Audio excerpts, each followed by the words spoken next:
ஒரு பெரிய பேசன் கிண்ணத்தில் போட்டோம்னா ஈஸியாக இருக்கும். இந்த வடத்தில் பாருங்க ஈஸியாக இருக்கும். இது இருக்கு நமக்கு தட்டில் அப்படி விட வடைச்சிட்லன்னா உனக்கு கீழே நீ சிந்தாமல் கோளார பனைஞ்சிடுறேன். நம்ம ஊரில் எப்படி செய்கிறாங்கக்கா? எவ்வளோ ஃபங்க்ஷனுக்குனா கூட பூரி ரெடி பண்ணிடுறீங்களே கிருஷ்ணா. இந்த மாதிரி ஒரு பெருசை வாங்கி வச்சுட்டேன். பரவாயில்ல கிருஷ்ணா.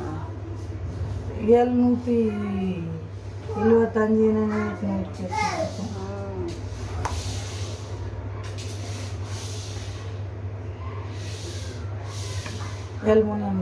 அதில் பூரி செய்யலாம். ஒரு